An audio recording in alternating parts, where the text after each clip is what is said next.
What stands out about Texas's running back Bijan Robinson? Um, they're a great overall team. It's going to be a huge challenge for us, and we're, super excited to be able to, challenge ourselves and play them. But Bijan's a great running back. Everybody knows it, everybody sees it. He's quick, elusive, finds holes that, not an average back can find. So, it's going to be a huge challenge for us to be able to play gap defense and, hone in on what he does. First game working with Jalen Moody. How did that go? How would you assess that, and how can you guys keep getting better? Yeah, before the game, I just came up to Moody and told him how proud I am of him. All the hard work he's put in, and the time that he's put in here at the university. So, I was super proud of him, and just keep building off of our first game, our chemistry, our communication, and just playing with each other and gelling with each other. But Chris Braswell, he was a defensive player of the week along with you this week. But what does he bring? With that group, all those offensive outside backers, what do they bring? Yeah, our entire outside linebacker room is a great room. They do a great job of working together. They don't have a lot of knuckleheads in there, so they do a great job of that. But Chris Braswell is such a huge part to our defense. He's so fast, so heavy-handed, physical, and is a great pass rusher. I try to take some moves from him and try to apply it to my own game. But he did a great job, and we expect a lot of big things out of him this year.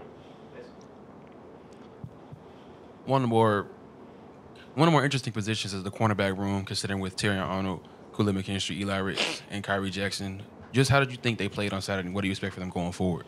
Yeah, our whole entire DB room, our cornerback room has been great. It's good to have depth there, being able to cover fast guys. We play a lot of good competition, so being able to have guys that can cover them, that we can sub in and out any time of the game, and use them as a key piece to our defense. You played in some noisy road stadiums in the past. Have you kind of given any guys some advice, especially on the offensive side of the ball, to kind of deal with that kind of crowd noise? Yeah, we've played in a lot of hostile environments, especially last year. We've been in a lot of hostile environments. But, I think the coaches and we understand as a team that this is going to be a huge environment for us to play in. I think the team knows it as a whole. Nobody has to say nothing. We know that we have to communicate, do our jobs, and just play physical throughout the whole game on Saturday. So I think it's an understanding that, us going to Austin this weekend is going to be hostile. There's going to be a lot of noise, and there's going to be a lot of people. So we're excited and super juiced about it. How much do you feel like you've improved personally in coverage from last year to this year? Yeah, that was kind of one of my focuses this offseason. And I think for me, it's been the understanding of, the defense, the concepts that, Coach Saban and Coach Golden put together.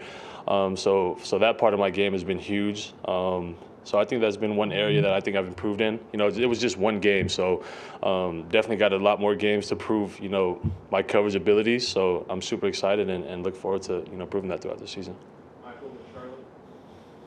You like to borrow some moves from Braswell. What kind of moves are you sampling? What's most impressive? See, I would tell you, but I don't want to, let out Braz's moves like that. But Braz is great. He's fast, physical with the ball. So, yeah. Do you look forward to playing on the road? I know it's going to be hostile, but usually they try to be quiet for their own offense. Is it maybe a little easier to communicate as a defensive player on the road? Yeah, definitely.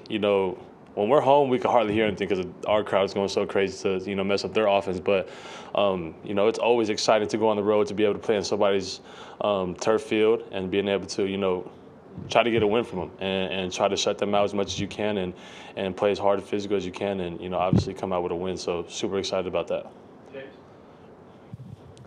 We spoke with Will yesterday, and he talked about how frustrating it was to have such a great pass rush but didn't get any sacks. Yeah. You were out there on the field. Talk to me a little bit about how, Alabama's defense can still be extremely effective even though they're not tallying up major sack numbers. Yeah, affecting the quarterback.